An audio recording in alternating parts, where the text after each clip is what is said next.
of the impeachment court and the senator judges.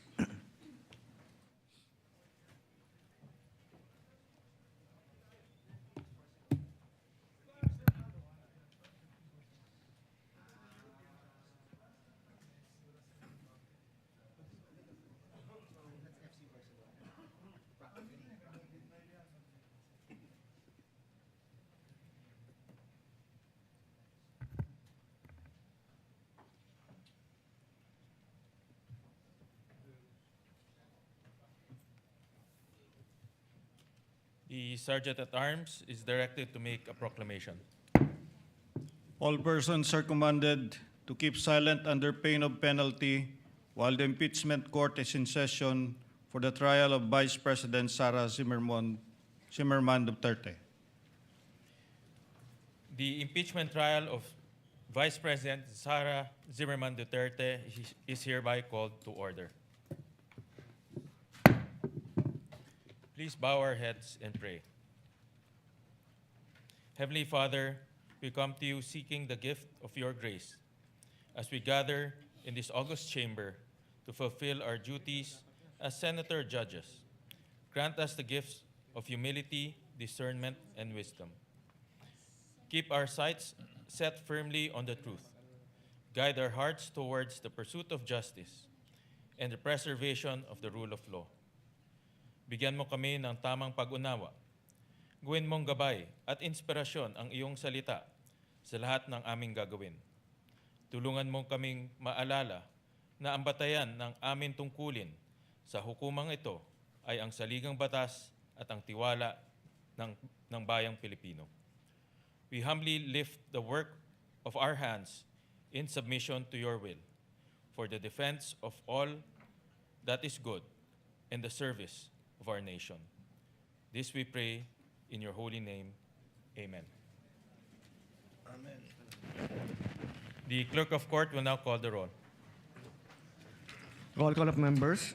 Senator Judge Aquino, Senator Judge Cayetano Ala, Senator Judge Cayetano Pia, Senator Judge De La Rosa, Senator Judge Ejercito, Senator Judge Estrada, Senator Judge Go, Senator Judge Ontiveros, Senator Judge Lacson, Senator Judge Lapid, Senator Judge Legarda, Senator Judge Marcoleta, Senator Judge Marcos, Senator Judge Padilla, Senator Judge Pangilinan, Senator Judge Soto III, Senator Judge Tulfo Erwin, Senator Judge Tulfo Rafi, Senator Judge Villanueva, Senator Judge Villar Camille, Senator Judge Villar Mark, Senator Judge Zubiri, the presiding officer, Senator Judge Escudero, Senate President Gatchalian. With 90 senators present, the chair declares the presence of a quorum.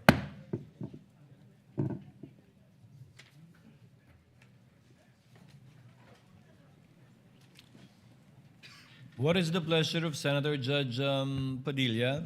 Yes, sir. Magandang tanghali po sa ating tagapamahalang hukom Magandang hapon din po. at sa atin pong Ginoong Pangulo. Nais ko lamang po magbigay ng isang maiksing manifesto. The gentleman has 2 minutes. Maraming salamat po. A'udhu billahi minasyaitanir rajim. Bismillahirrahmanirrahim. Mga mahal kong kasama, nais ko lamang pong idulog sa inyo ang aking nararamdaman, ang isang damdaming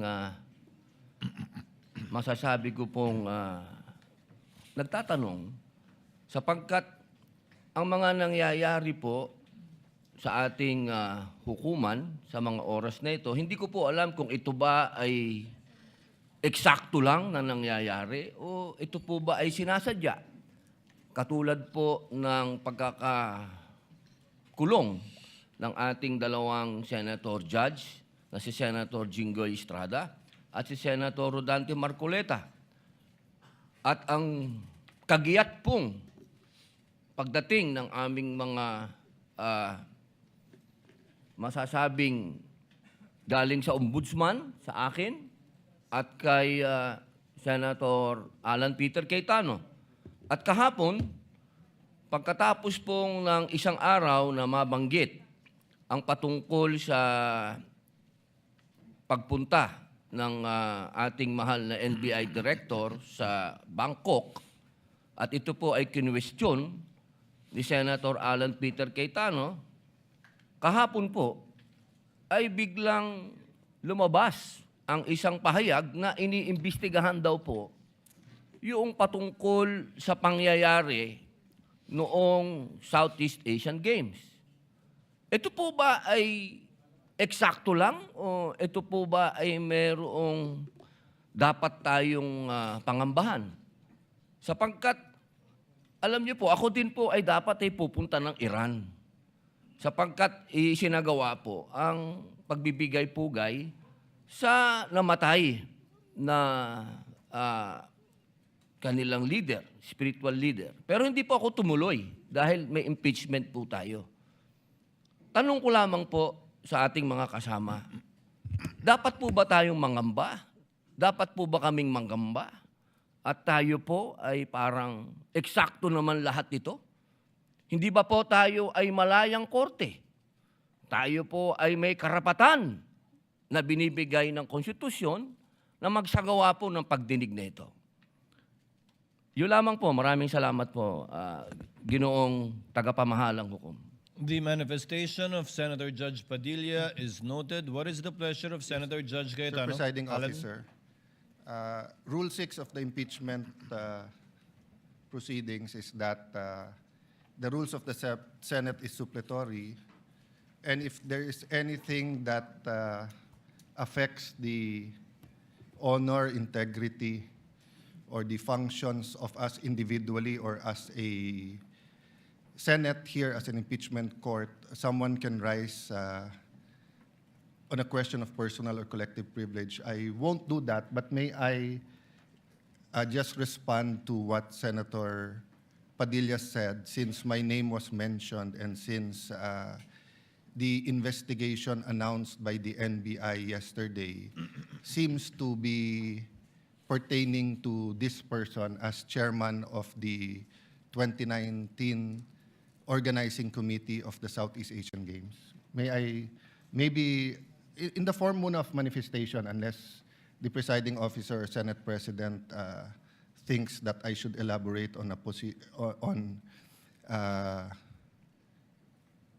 by asking for time on a personal collective privilege, but I don't want to start that Senator proceeding. Judge Cayetano may make his manifestation. For the record, sir. So, first and foremost, sa sinabi po ni Senator Padilla, I won't ask na ipa-play na yung video, but quite exhaustive yung sinabi ni NBI Director about the Southeast Asian Games. So, if the intention was to have a chilling effect, we already have that chilling effect. May 11, hinabol dito sa session hall na to ng mga ahente ng NBI si Senator Bato.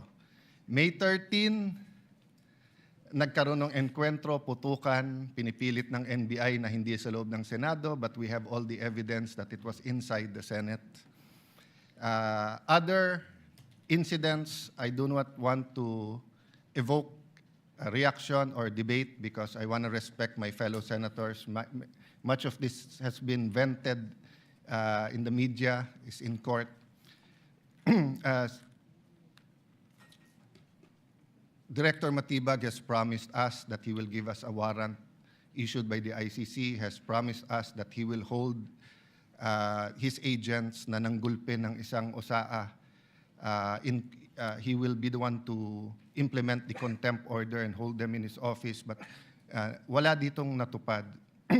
So when I mentioned his name, his position the other day that it was bad taste, walang personal yun. I mean, regardless kung sinong, even if it was a secretary, an alter ego of the president who wrote the prosecution team or the defense team to say, pwede bang next week kasi may seminar, I would have said the same thing, di ba? Na, look at the gallery. Kompleto parati dyan from Congressman Ace Barbers to many Congressman Ridon. I won't name all of you, but you're busy people. But you think this is important, so you take time out and you are here. Diba? Of course, the prosecution team, you have to be, you are here. We are here, despite of many, many other important things. Not only investigations, not only the flood control, not only the BIR, not only, we're also talking about the nation being prone to volcanic eruption, to yung bagyo, buti, nasalanta pa rin tayo ng bagyong Inday. Ibang Inday ang pinag-uusapan natin dito sa impeachment. But still, we are here. So it was in good faith that I said, as an example, mukha namang masama kapag kayong isang bureau head. NBI director is a very important position, but it is a bureau. So if a bureau head, and tignan yung invitation, nakalagay sa invitation, or your representative, and we resolved it. So aksidente ba na yesterday, suddenly after I mentioned it, and after during the weekend, many have been talking about na dapat ata hindi 16. So 21 na lang kami ngayon eh. So 2/3 of 21 is 7.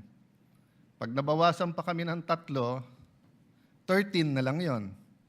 Pero some will argue, mabawasan lang kami ng 1 o 2, baka 13 na rin yon kasi wala naman half person o 3/4 person. So all of these issues are valid. Question, the chilling effect is there, but am I intimidated? Wala na akong choice. Ilalabang ko na to, gagawin ko yun ang dapat kong gawin. Bumaliktad man yung sitwasyon, si President Marcos ang ini-impeach and I felt a certain way, ilalabang ko rin. Chief Justice man ang i-impeach, ilalabang ko rin. But for the record, Mr. President, go ahead and investigate. First of all, that's been investigated many, many times. COA, I'm not sure. I think the Office of the Ombudsman, ang nag-file pa ata, Chief of Staff mo eh. Senator Rob, I'm not sure but parang may kaso na nun. Senator Drilon quizzed us here. I was Speaker of the House, but I chose to appear before the Senate to be able to answer all of those questions directly. The SEA Games, paulit-ulit yan. Biktima na ng speakership ng 2019 yan. Nahuli namin yung PR na sinabi kikiam, pinakain daw mga Muslim ng baboy, when it was chicken longganisa na pinakain. Pero nasiraan na tayo sa Malaysia, Indonesia. The SEA Games gave us so much honor. So far, it is still the biggest SEA Games in history. Many of our athletes launched their career, even going to gold medals in the Olympics. Our athletic and our yung aquatic natin center in Clark is one of the best in the world. Ang nagsabi nito yung Israeli coach ng isang foreign team doon. But go ahead if you want to investigate. But I just want to put on record, mukhang misfire. Bakit? Yung sinasabi niyang infrastructure na walang bidding, first of all, the procurement law has many modes of procurement. So don't make it appear sa public na just because walang bidding, may anomalya na to. Okay. Secondly, bakit ko sinabing misfire? Hindi po sa I'm referring to director ng NBI Matibag. I had nothing to do with the infrastructure. The chairman of the committee. In fact, I had to resign from the DFA because I was running for congressman during that time. So dun sa sinasabi ni Director Matibag na may congressional insertion to fund it, it's definitely not me because how could a non-member of the Senate or non-member of the House insert anything? Okay. Dun sa sinasabi niyang infrastructure, it was done by the BCDA. The chairman of the BCDA is one of the closest advisors of the president now. The president of the BCDA is one of the closest advisors and is a secretary now.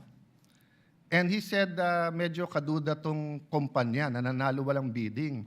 If I'm not mistaken, it's the same who's making the City Hall of Pasig. Huh? So, I mean, if they want to investigate, go ahead.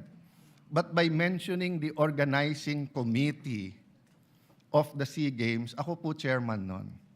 At paninindigan ko po na napakaganda nung nangyari doon. At kung may anomalya, ako unang magagalit.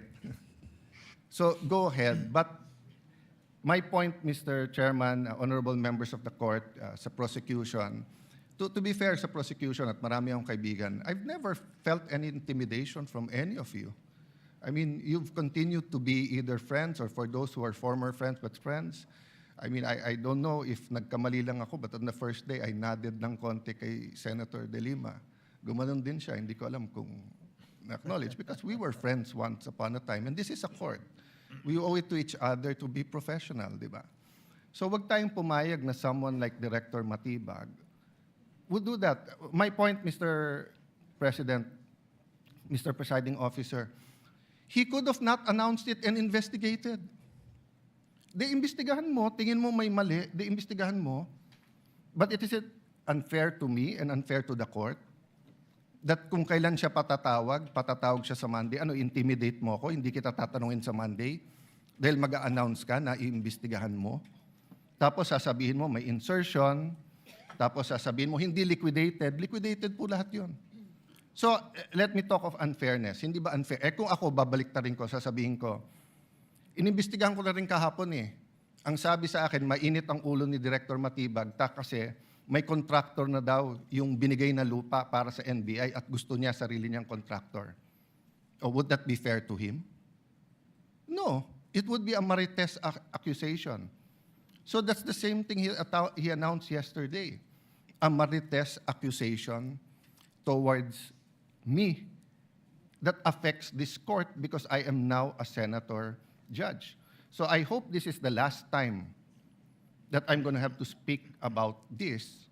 But definitely, we've been speaking about this, binabawasan talaga kami. Iniisa-isa. Even yung mga vlogger na malapit sa administrasyon, sabi, 2 down, 3 down, may kasunod na. Di ba? So, Mr. President, I want this impeachment to be a test that the 1987 Constitution works and that despite political differences, the prosecution and defense, I saw them after the first or second day, nagkakamayang kayo, nagkakamustahan. After the first or second day nung mainit na baliktaktakan dyan sa pre-trial, nagbabatian, di ba? Even in court. So we can't help but be emotional. We can't help but get mad at what we think is disgusting or sometimes crossing the line. But is there any question that for this verdict, whether it's for conviction or acquittal, to be accepted by the Filipino people, we have to make sure that the integrity of the court is intact. I will admit to you, nahirapan po ako. Wala si Senator Marcoleta eh. Iilan lang po kaming abogado dito. Si Senator Pangilinan, Senator Cheese, si Aimee is a law graduate, di ba? Pia. Senator Pia, Bam is a second-year law student and I'm encouraging him na tapusin niya. Total review na yung nangyayari ngayon. But it's not easy. 24 lang kami, nabawasan na ng 3. So I hope this issue of the integrity of the court becomes an issue for all of us. No, I'll repeat what I said when I was Senate President. Director, hindi mo kami natibag. So wag mo try itibagin tong representation na to o itong impeachment court because what you're doing is not helping. You investigate whatever you want to investigate. You want to investigate, ba't ako nagpatubo ng balbas? Investigate mo, no problem with me. Pero wag mo nang i-announce kasi nga naaapektuhan yung integrity ng court. Thank you for the leeway, Presiding Officer. Thank you, Senator Judge Alan Cayetano. Yes, what is the pleasure of Senator Judge Pia Cayetano? Mr. President, Presiding Officer, I assume most of my colleagues, like me, were busy studying the lengthy memorandum filed by each of the parties. For the record, 30-plus pages, more or less double space yung sa prosecution. Kaya by the time I got to the defense, para na ako maduduling kasi mahaba na nga yung 30 pages na double space, napunta pa ako sa single space. Okay lang yun, kasama sa trabaho yun. Pero that's how lengthy the documents were. And I slept at 2 a.m. Hindi kasama to sa explanation ko. Di ako nagyayabang or anything. It's our job. And I'm a night person, so normal sa akin yun. And then in the morning, tuloy ulit. Sent my staff questions, asked for more details, and then we worked together throughout the morning until it was time to come here. So I don't know anything about this statement of Director Matibag. But it bothers me to hear this. I now remember that I saw a message pop up in my phone which hindi ko nga pinansin kasi nga ito yung important issue ko na pag-aralan ko tong memorandum ng mga parties na inabala nga naman nilang very lengthily and exhaustively na nila dinidiscuss in a written document.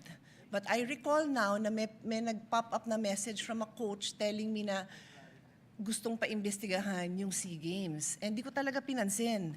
And now Alan brings it up and I am bothered. There is no jurisdiction in the world that allows a judge to be pressured and intimidated. And I ask each one of you, my dear colleagues, payag ba tayo sa ganito? Ganito na ba tayo dito ngayon?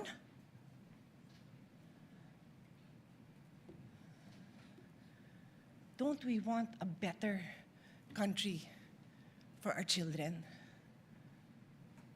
Why would you allow a director who was just called to be a witness next week brag that he's going to investigate? And again, I don't know, so I respectfully request that it be played. Because I want to understand. If I don't have reason to be upset, then thank you, I can focus. I can go back to the business on hand. But right now, I am upset to hear this. And I will stand up for each one of you. I don't care what side you're on. I will stand up for you if somebody tries to intimidate you.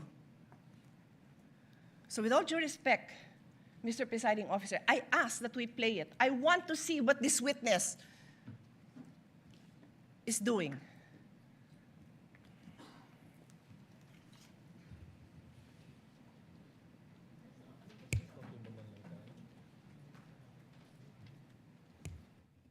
Presiding officer declares a brief recess.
The trial is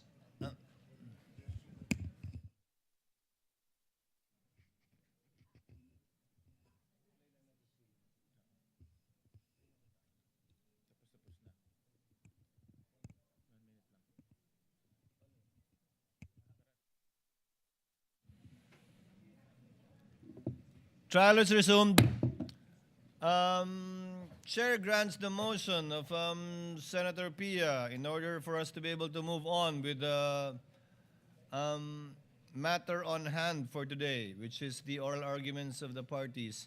Chair therefore instructs the tech to kindly play the 1-minute video for Senator Judge Pangilinan is recognized. Thank you, Mr. Presiding Officer. We share,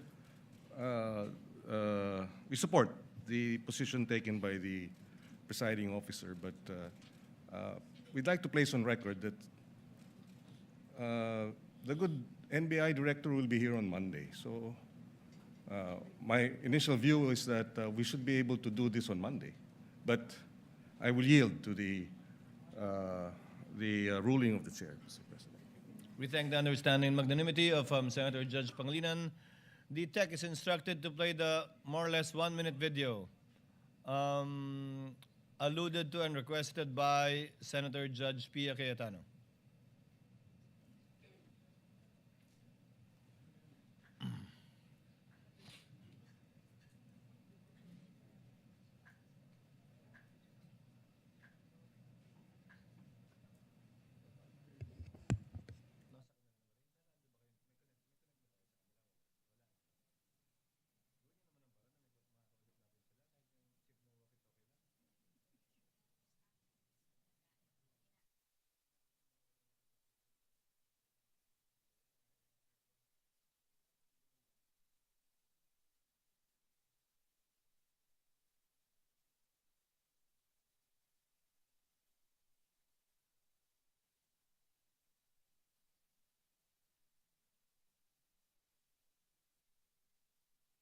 Meron kaming mga kaso na pumasok na bago na dapat namin tingnan.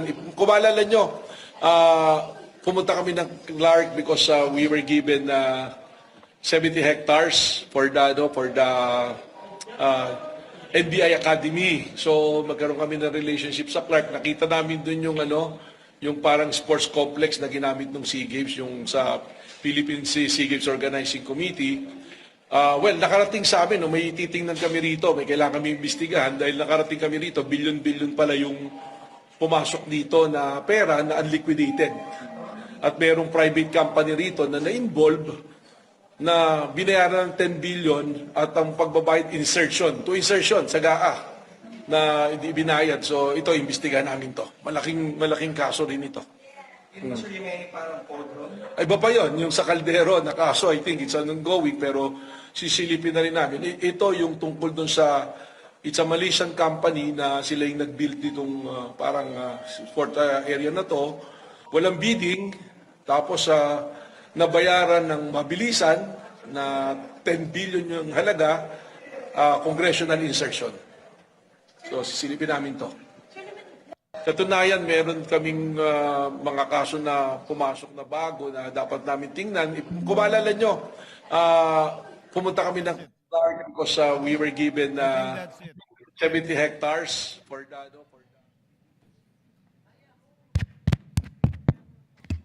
Senator Judge Pia Cayetano is recognized. Rest assured, Mr. Presiding Officer and dear colleagues and parties, I will not belabor this point. I will not stay long. But clearly, from the statements of Director Matibag, malaki daw kaso to. Naimbestigahan na niya? Alam niya ng malaking kaso? Paano niya nalaman? So sa akin lang, Mr. Presiding Officer, simple lang eh. What was the intention here? To distract the minority floor leader, who is one of only 2 lawyers right now, because our other lawyer was already carted off somewhere. So dalawa lang kami. So you wanna distract him. So ako na lang ang tatayo dito. Hindi na siya makakapag-aral. Yung ba intention? Because it is clearly the intention. The fact that he has to stand up, the fact that I have to stand up, the fact that Senator Robin has to stand up, he is distracting us from our job. As Senator Alan said, he could do it quietly. Go ahead. Anong purpose niya? Nagyayabang siya? What's the purpose? Is he trying to intimidate us not to ask him tough questions when he is our resource person next week? I do not know. But those statements, those actions are not acceptable, possibly contemptible. So I ask the presiding officer and you, my dear colleagues, let's think about this clearly. I will stop now.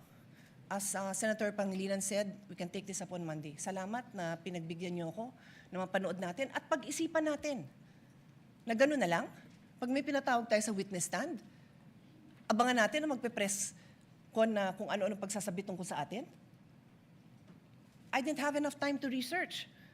But clearly, I know that there's jurisprudence that does not allow a judge to be intimidated. And if hindi pa nanakot yun, then I don't know what is. Kung hindi pa ninindak yun, then I don't know what is. Hindi tayo sensitive. Sanay tayo dito. Pero alam din natin kung pinapatamaan tayo, di ba? Alam natin yun. Hindi tayo tanga. O so paano? Sabihin ko ngayon sa kanya, o manda ka sa akin ngayon, pagdating mo. Ganun ba? Gaganti na lang ako? Hindi ako ganun. Kilala niyo ako. For how many years ako tumayo dito? Hindi ako nanggaganti.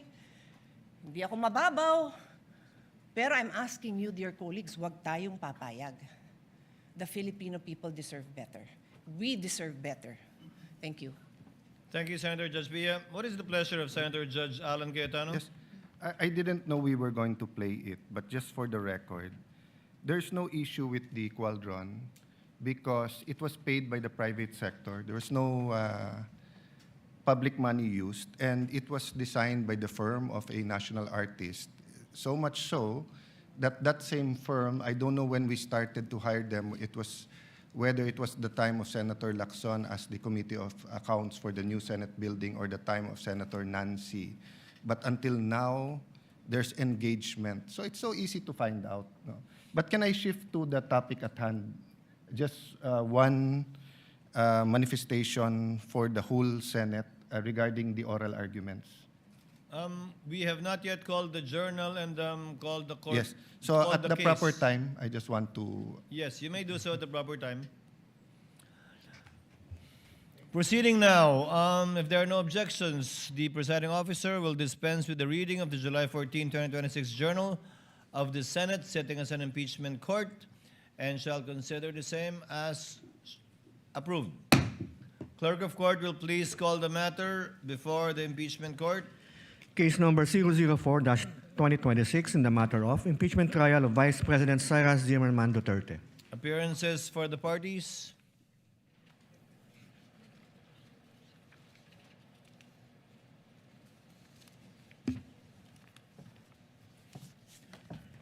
Good afternoon, Your Honors. Same appearance for the prosecution. We are ready, Your Honor. Appearances for the respondent. Good afternoon, Your Honors. I'm Michael Poa. Same appearances for the defense and for the respondent accused, Your Honor. Before recognizing the counsel for the prosecution for their 15 minutes for their presentation and oral argument in relation to their motions for the issuance of subpoena for banks, AMLC, and the BIR, Chair would like to recognize Senator Judge Alan Cayetano for his manifestation earlier. Alan? The Senator Judge intimated earlier that he had a manifestation before we proceeded. Yes, this is really to be fair to the prosecution and of course to the defense. So yesterday I asked whether or not mag-oral arguments today, and then I'd like to thank the Senate President and of course the presiding officer and all our colleagues, no, Senator Soto, although magkatabi kami, hindi kami magkatabi, but I saw him agreeing that we should have a caucus and discuss this. Hinimay ko lang very preliminarily, if we're going to look at issues, for example, relevancy lang, you have about the banks, you have AMLA, AMLC, you have BIR. Then for each one of them, so for example, for the banks and AMLC, you have peso accounts and dollar accounts. Then for each one of them, you have the account of Vice President Sara, but also of the spouse, and then possibly of the companies, same sa BIR. So, although I do believe that we have exclusive jurisdiction, sometimes the Supreme Court have defined certain parameters that we either have crossed or not. So if we're going to vote, one vote, whether or not to allow these subpoenas, it would be unfair to everyone. For example, me, I cannot vote unless I see na walang problema sa lahat, then no problem, let's vote, pwede. Pero kung sabihin kong walang problema sa banks at AMLA, may problema sa BIR. Walang problema sa BIR, pero sa spouse, meron. So we're going to have a caucus, and I'm sure we're going to have a good discussion on that. But just two things. Number one, can we give, of course, we'll follow the time today, but if any of the two, the prosecution or for example, in the rebuttal, after the rebuttal ng defense, makikita na ng prosecution saan talaga nag-o-object yung defense, hindi lang sa lahat. If we can give them a little bit more time, kasi nga, mahabang discussion to. Having said that, I'm more than okay if we have to have an extra day next week, whether to discuss among ourselves or I'm not preempting our caucus. I'm just saying, Mr. President, that I commit to you, I will not delay, I will not overtalk on these issues, and I don't think controversial each and every one of this yung request for subpoena dito, but there may be one or two, and I don't think it would be good for us to lump it in one issue if there are different legal issues. The law, there are similarities in the law, but there's a different law governing AMLA, there's a different law for the bank secrecy, there's a different law for BIR. So, thank you, Mr. Chair notes the observation of Senator Judge Alan Cayetano. However, subject, of course, to any agreements that will be arrived at in caucus, we are constrained by the motions filed by the parties. There are only two pending motions that this court should act upon. Number one, a motion for the issuance of a subpoena with respect to bank and AMLC records on the one hand, and number two, a motion for the issuance of subpoena for BIR records. Understandably, there are sub-issues underneath each, but we cannot put to a vote each and every sub-issue under each motion. So we will most likely, and the chair would suggest, put it to a vote by the motions that have been filed by the parties, whether or not to grant it or to deny the motion filed by the prosecutors rather in this case. Again, subject, of course, any agreements we might arrive at in caucus, Senator Judge Allen. And the chair will submit to that. Now, as earlier agreed in yesterday's proceedings, the prosecution will be given 15 minutes for their chief arguments. Likewise, the respondent will be given 15 minutes. And then thereafter, the prosecutor will be given 10 minutes by way of rebuttal, and the respondent will be given 10 minutes by way of rebuttal. May I ask who among the prosecutors or counsel for prosecutors will argue the motion for the issuance of the subpoenas for the banks, AMLC, and BIR? Your Honors, the prosecution will be represented by the Honorable Representative Chel Jokno for the purpose of this oral argument. Nonetheless, Your Honor, we have some manifestation to make for the prosecution. The lead prosecutor may proceed. This is pertaining to the matter on hand.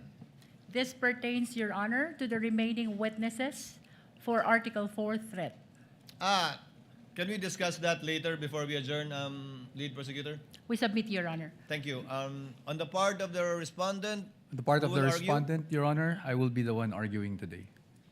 For the record, kindly state your full name, Attorney Poa. My name is Michael Wesley T. Poa, Your Honor. Thank you. Your Honor, we're requesting that Congressman Chel Jokno be recognized.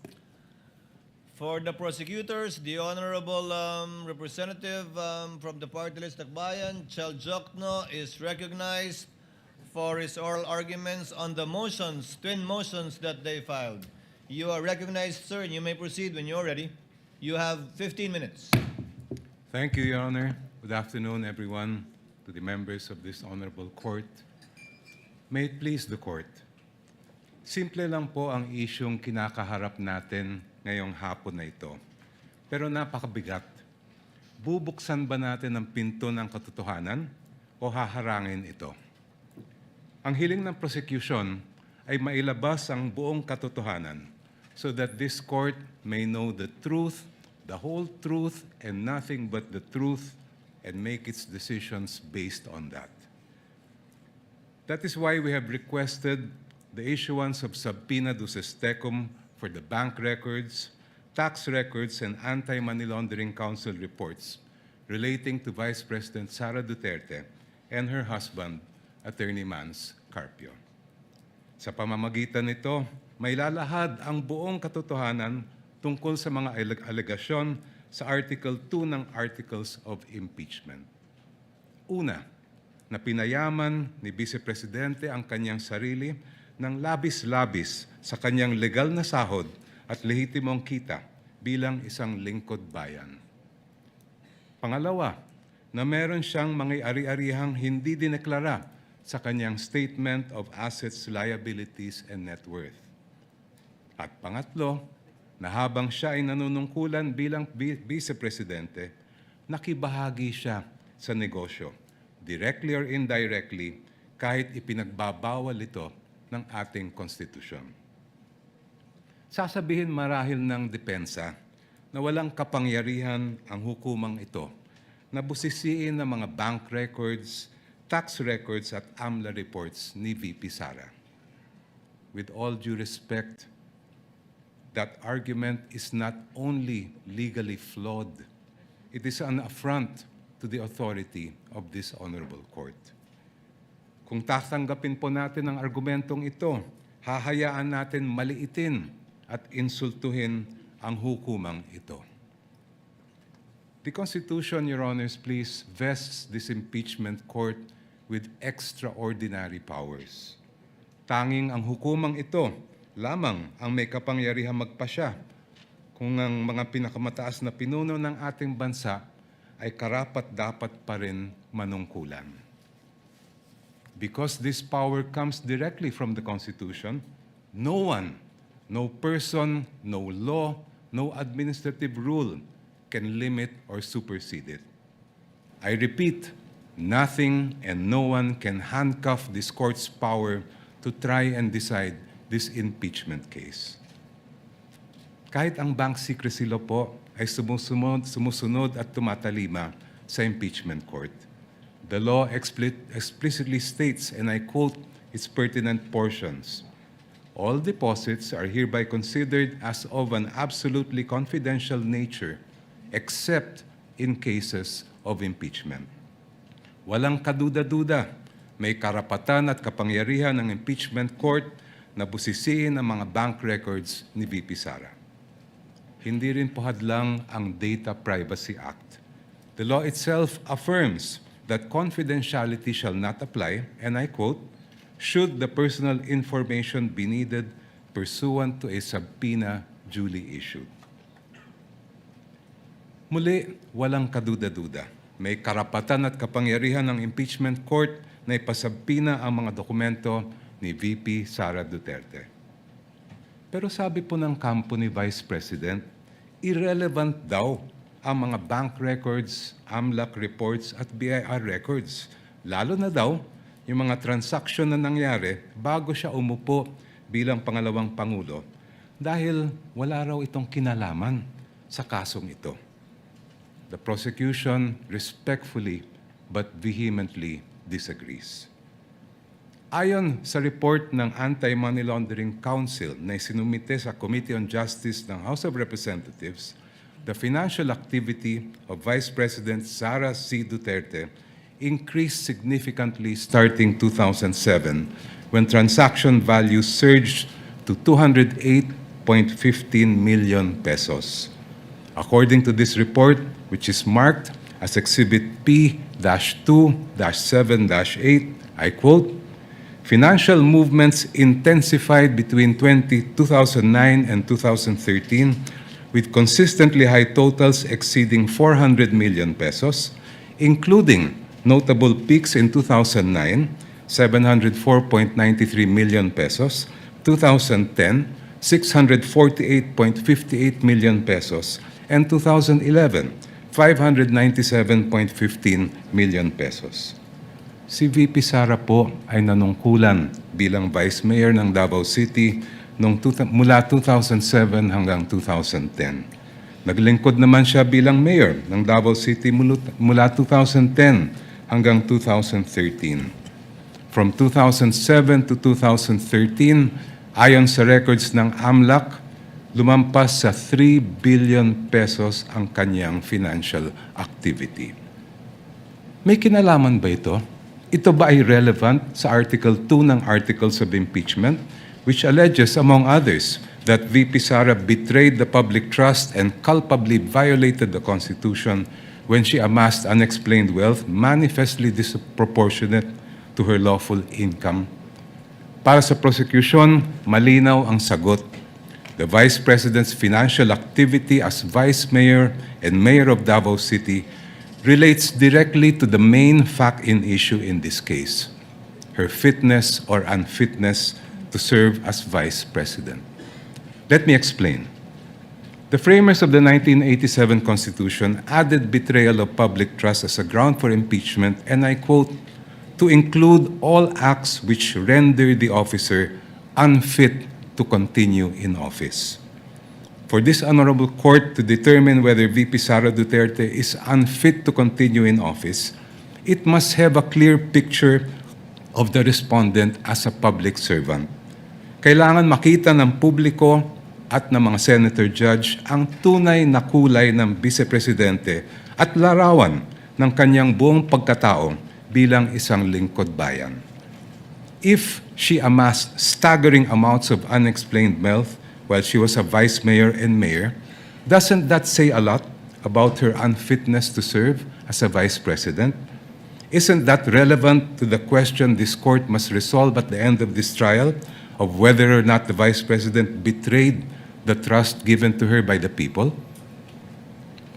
From what I have gathered and read, Your Honors, please, this is not the first time this court has been confronted with this issue. Sa impeachment ni dating Chief Justice Renato Corona, tinanggap ng hukumang ito ang mga ebidensyang nakalap bago pa man siya naupo bilang punong hukom. I believe it was then Senator Judge, now presiding officer Francis Escudero, who raised the question, will the impeachment court consider only Corona's acts as Chief Justice? This after observing that some exhibits predated his appointment as Chief Justice. This matter was taken up in caucus, after which this court decided to allow such evidence. When Philippine Savings Bank President Pascual Garcia III testified before this court in the same Corona trial, he refused to answer the question of then-Senator Judge Franklin Drilon on the starting balance of Corona's 2 peso-denominated accounts. But, if I'm not mistaken, it was Senator Judge Alan Peter Cayetano who said that records of initial deposits are among the quote-unquote opening documents that should have been brought to the impeachment court.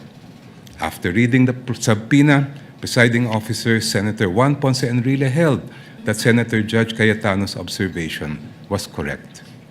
During the same hearing, the presiding officer ordered the issuance of subpoena to PS Bank Katipunan branch manager Annabel Chongson to bring all the bank records of the Chief Justice. A few days later, the impeachment court denied the defense's motion to quash the subpoena for the peso bank accounts of CJ Corona.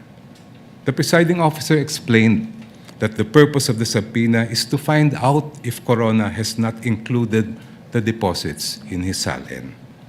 This court also denied the defense's motion to suppress evidence on Corona's bank accounts. Sa huli, binusisi ng hukumang ito ang bank records ni Chief Justice Corona mula sa kanyang unang balanse bago pa man siya naging punong mahistrado. The panel of prosecutors respectfully submits that the subpoenas for the production of the bank records, AMLA documents, and BIR documents of the Vice President and her husband are proper and should be issued by this honorable court. Now allow me, Your Honors, to return to my first point. There is a deeper reason why this court must resist the attempts of the respondent to exclude evidence that is obviously relevant. It has to do with curtailing the power of this court. The Constitution gives this honorable court, and I quote, the sole power to try and decide impeachment cases.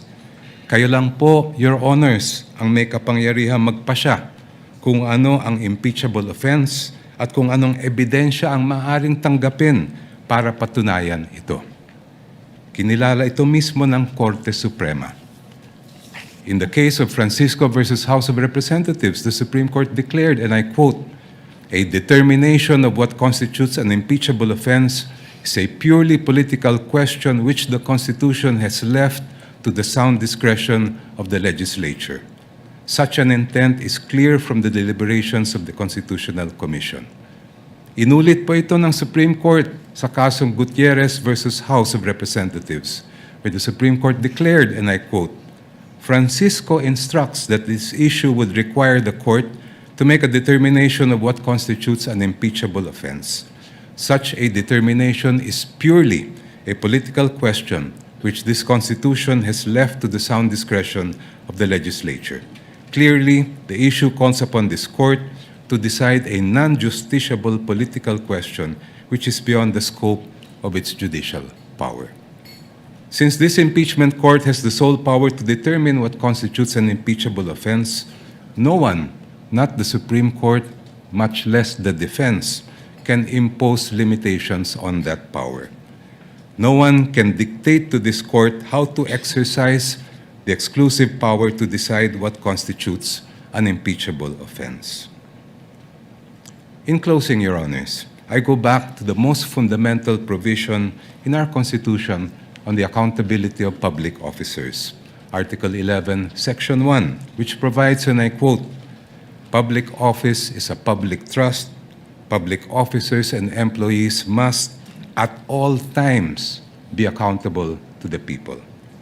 Ibig sabihin po, sa proseso ng impeachment, ang pananagutan sa taong bayan ang pinakamahalaga sa lahat.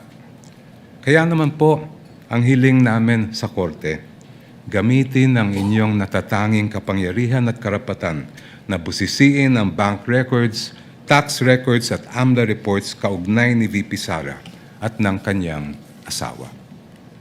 Sa ganitong paraan, Your Honors, madedesisyonan ninyo ang kaso base sa buong katotohanan. The truth, the whole truth, and nothing but the truth para sa interes at kapakanan ng sambayanang Pilipino. Before I close, if Your Honors, please, if I have whatever time I have left, may I request that it be credited to my rebuttal. Maraming salamat po. We will try to do that, Your Honor. You have 1 minute and 39 seconds. And if at all we do so, we shall equally credit it to the rebuttal, if any, of the Counsel for Respondents. Thank you, Your Honor. Attorney Powa, if you are ready, you may proceed with your oral arguments on the twin motions filed by the prosecutors. You may proceed, sir, when you're ready. Thank you, Your Honor. You have 15 minutes. Mr. Presiding Officer, Honorable Senator Judges, magandang hapon po sa inyong lahat. The issue before the impeachment court today is not whether you possess the power to issue a subpoena. The real issue is whether such power may be exercised in a manner that disregards due process and compels the production of documents and information beyond what is allowed by law. Your Honors, jurisprudence provides that for a subpoena to be valid, it must comply with twin requirements of 1, definiteness, and 2, relevance. Ibig sabihin po nun, dapat particularly describe po ang nasasaklaw ng subpoena at dapat may direktang kaugnayan sa ginagawang paglilitis. Your Honors, when a subpoena becomes oppressive, when it is unreasonable, and when it is merely issued for the very purpose that there is a hope that somewhere, somehow, something incriminating will come out, it ceases to be an instrument of justice. It becomes a weapon of a fishing expedition. And that is exactly what confronts this very court today.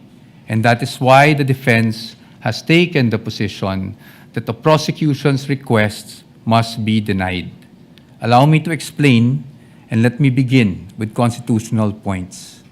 Our first point, Your Honors, due process. Impeachment is primarily a legal and constitutional procedure with political characteristics. It is sui generis, but it is not a purely political proceeding. Ibig sabihin po nun, the Bill of Rights, especially the due process clause, applies in all stages of the impeachment process. Your Honors, those are not my words. Those are the words of the Supreme Court in Duterte versus House of Representatives. And that is the law of the land. When we speak of due process, we offer a simple proposition that evidence must be present to support each and every accusation. Pero hindi po yon yung nangyari dito. Balikan po natin kung saan nagsimula itong proceeding na ito. I have here with me, Your Honors, copies of the Saballa and Cabrera complaints, both filed before the House of Representatives. Both accused the Vice President of allegedly amassing unexplained wealth, both with voluminous attachments, yet not one attached a document to support that accusation. Not a single financial transaction record, not even a single SALN. In fact, it was only after these complaints were filed, and more significantly, only after the respondent had filed her answer before the Committee on Justice, that committee started searching for evidence to somehow support these accusations through, again, the issuance of subpoenas. Your Honors, we objected then, and we are still objecting now, because with all due respect, the position of the defense is that is the very definition of a fishing expedition. Your Honors, in our legal system, it is not permitted to accuse now and then just look for proof later on. That is not how due process works. Hindi po dapat natin pinapayagan yan. Moving on to my second point, Your Honors, let's talk about relevance. It is our position that the requests of the prosecution are in fact fatally overbroad. Bakit po fatally overbroad? An impeachable offense is an act or omission committed while the public official is occupying an impeachable office, not before being elected or appointed to such position. Again, Your Honors, those are not my words. Those are the words of the Supreme Court in Duterte versus the House of Representatives. That is controlling, and that is the law of the land. Yet here, Your Honor, today, the prosecution is requesting for documents spanning almost 2 decades, almost 20 years, dating as far back as 2007. Your Honors, it is a fact na noong 2007, ang respondent ay vice mayor pa lamang. Definitely not an impeachable office, Your Honors. How is that relevant? It is the position of the defense that it is not. In fact, what that is an unlimited search throughout a person's financial history. That should not be allowed. Your Honors, if a subpoena is not narrowly tailored, it is oppressive. For these reasons alone, we are of the position that the request should already be dismissed. Nonetheless, if the impeachment court were to extend its utmost liberality, which the prosecution have asked for in their memorandum, we'd like to point out, Your Honors, that Congress itself, the Senate and the House of Representatives, enacted laws that specifically prohibit the disclosure of these information that the prosecution is asking for now. Let us go through them one by one. Let's start with RA 9160 as amended by RA 11521, which is the Anti-Money Laundering Act. Your Honors, the prosecution is asking for covered transaction reports, suspicious transaction reports, financial intelligence reports, again, spanning almost 2 decades. However, it is clear under Section 8A, which we are flashing on the screen right now, na bawal po yun. Disclosure is prohibited under this provision, Your Honors. It is in black and white. Meron po bang exception? Wala po. Impeachment is not an exception. Had Congress wanted To make impeachment as an exception, madali lang naman pong ilagay yun sa batas. Pero hindi po iyon nagawa. Now, in fact, I also have here copies of the Financial Intelligence Report and another report from the AMLAC, the Information Management Analysis Group, which were already marked as exhibits, Your Honor. And it's in the records of the court. No? Exhibit D2-8-P1, where it says specifically that the information should not be used as evidence in formal proceedings, Your Honors. Clearly, Your Honors, to compel AMLAC officials to disclose such information would be to compel them to violate the law. Let's move on now to the tax records, Your Honors. Prosecution is asking for tax records, so let's look at the tax code. Section 270 of which criminalizes disclosure of taxpayers' information. Meron po bang exception sa batas na ito? Meron po, but it is limited. Kasama po bang impeachment? Hindi po. That is very clear. Again, Congress wanted to put an exception for impeachment. They could have easily done so, but they did not. Now, Your Honors, let's go to bank secrecy law, RA 1405. The state policy has always been to favor the secrecy of bank deposits, Your Honors. Dito, while we recognize that impeachment is in fact an exception, Your Honors, we submit that this exception is not automatic. Meaning, hindi porket may exception for impeachment, pwede na kaagad natin buksan ang lahat ng bank records na hinihingi ng prosecution. Why? Because, Your Honor, this exception does not dispense with constitutional safeguards. It does not abolish the right to due process. So dapat po, meron pa rin tayong basihan. If you look at the articles of impeachment, wala naman po doon na nagsasabing yung sinasabing unexplained wealth coming from, even if it was an illegal activity, ay pinasok sa isang specific account. In fact, Your Honors, this exception does not automatically mean that we should permit a fishing expedition. Yun nga pong mga bank account numbers na nakaspecify sa request for the issuance of a subpoena, ang aming posisyon po dyan, yan po ay nakalap doon sa illegal disclosure, with all due respect, na ginawa ng AMLAC before the Committee on Justice. And then, Your Honors, they're also asking for the bank records of the spouse. Your Honor, the spouse is not an impeachable officer. And therefore, the spouse is not covered by this exception. Again, Your Honors, we should not allow this. In closing, Your Honors, the prosecution has repeatedly invoked accountability. Your Honors, we agree with them. No one is above the law.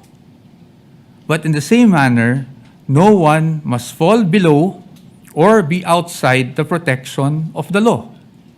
Impeachment is indeed a powerful constitutional tool.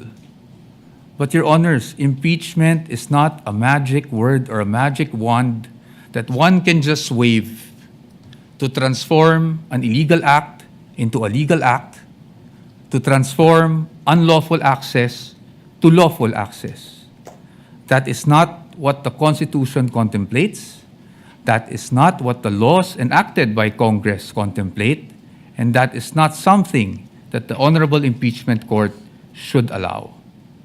We submit, Your Honors. Thank you very much. The gentleman still has 2 minutes and 48 seconds, which we shall credit, similar to the request of the prosecutor, to your rebuttal should you desire to use it, counsel, for the respondent, Attorney Paul. Thank you, Your Honor. Counsel, the prosecutor is recognized. Attorney Chel Jokno, You have 11.38 minutes, which will round off to 12 minutes, Counsel. You may Thank proceed you. when you're ready for Thank you. your rebuttal. Maraming salamat po, Mr. Presiding Officer, at magandang hapon po ulit sa ating lahat. Let me address each of the points that the defense has raised in their oral argument. Sabi po nila una ay due process daw ang isang paulit-ulit na dinidiin ng defense. But there's no debate that due process applies in this proceeding, just like in any other proceeding. The real issue before this honorable court is, will the subpoenas that we are asking be issued by this court actually deprive the respondent of any form of due process? Ang aming paniwala po ay hindi. And allow me to explain why. First of all, we are not yet at the stage where any evidence is being put in the trial or offered to the honorable court. Nandito pa lang po tayo sa punto na kung maari bang ipaproduce natin itong mga dokumentong ito. The defense will have every opportunity to make objections if and when particular exhibits or documents are identified by a witness and offered in evidence. Therefore, wala pong due process violation ang pag-issue ng subpoena. Second, the defense repeatedly cites the case of Duterte versus House of Representatives as, I quote, the law of the land, as I quote, controlling daw yung desisyon na yan. But I must remind the defense of that particular case and why the pronouncements quoted are mere obiter dicta, o kung sa simpleng salita po ay side comment lang. The entire Duterte versus House of Representatives case revolved around a different mode of impeachment. Kung maalala po natin, yan yung at least one-third na members of the House ang nagsampa ng kaso. And the entire decision discussed how due process should apply to that mode of impeachment. Totoo, may sinabi ang Supreme Court tungkol sa mode na ginamit po ng Saballa and the Cabrera complaints. Pero hindi po yun ang issue sa kaso ni Duterte.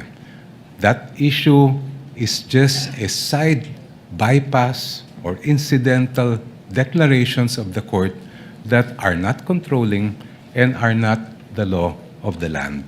And if you look mismo at the decision of the court, they expressly said, we are speaking of due process in relation to how these proceedings reached the Senate as an impeachment court, not this kind of procedure.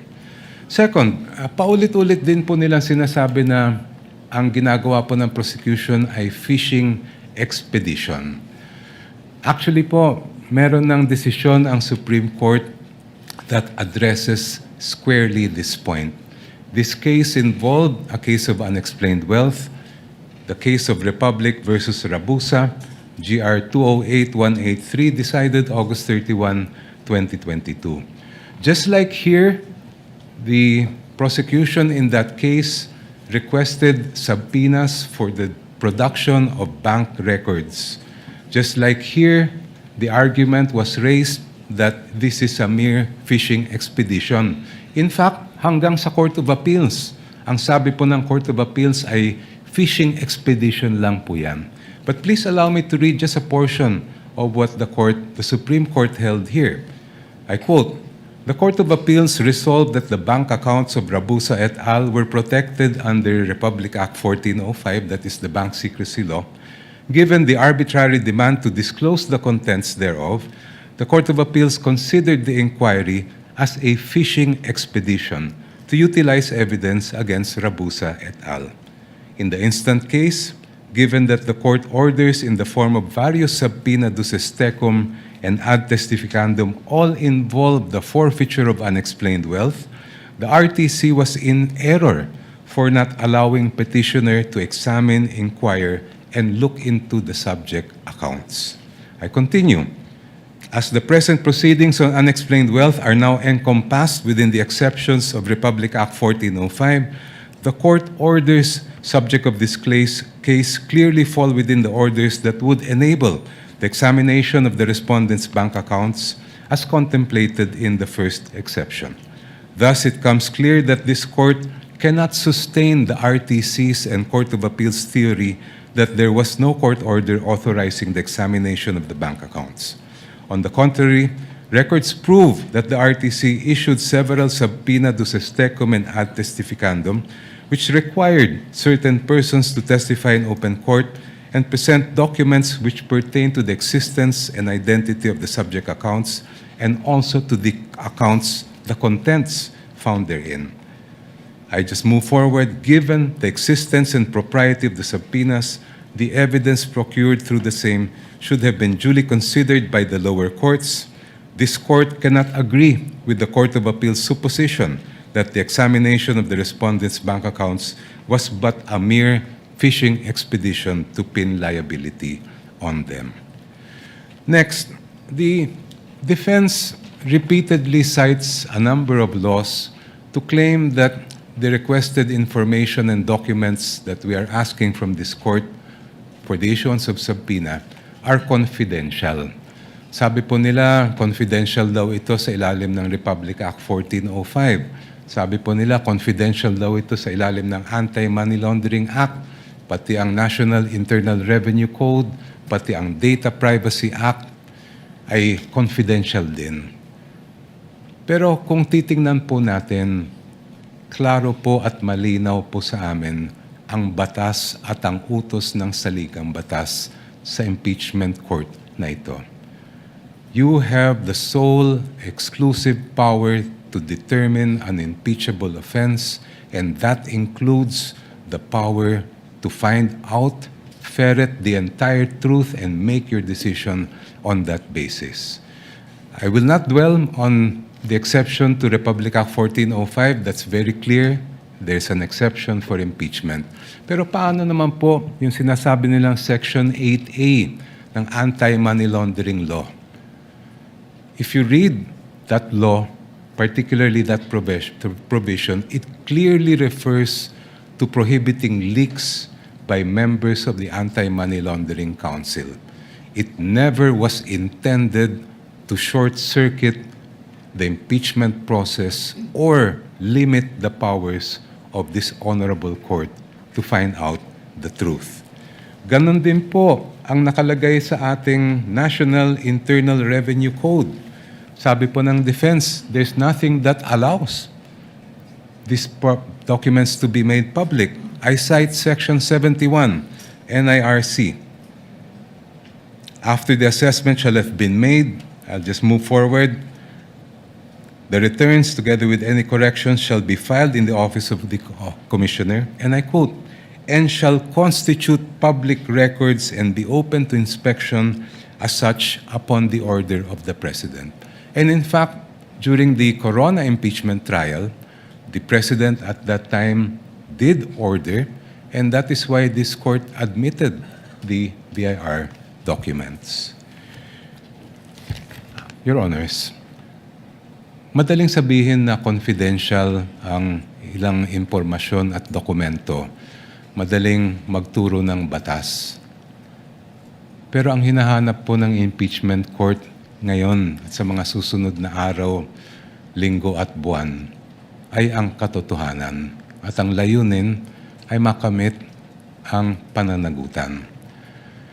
Confidentiality, Your Honor, should not be the prevailing principle in this proceeding. Hindi po confidential ang katotohanan. Maraming salamat po. Thank you, Representative, the Honorable Chel Jokno. Attorney Poa, counsel for respondent, is recognized for his rebuttal. Sir, you have 13 minutes. Thank you, sir. I will not take up the entire time to expedite matters. Your Honors, I respect, of course, the arguments put forth by the distinguished opposing counsel. But when it comes to due process, Your Honors, I think it's beyond debate, no, that due process must be observed in every stage of the proceedings. And aside from that, due process requires, Your Honor, that we also respect the protections afforded by law on the respondent. Your Honors, ang sabi po ng ating distinguished opposing counsels, obiter lang daw po yung sinabi ng Supreme Court. But Your Honors, nung sinabi ng Supreme Court sa Duterte versus House of Representatives na ang impeachable offense is an act or omission that is committed by a public officer while occupying an impeachable office, hindi naman po siguro pwede doon lang sa yung one-third mode gamitin yung ganong definition, pero pagdating po sa ibang mode ay hindi na po applicable yung ganong definition.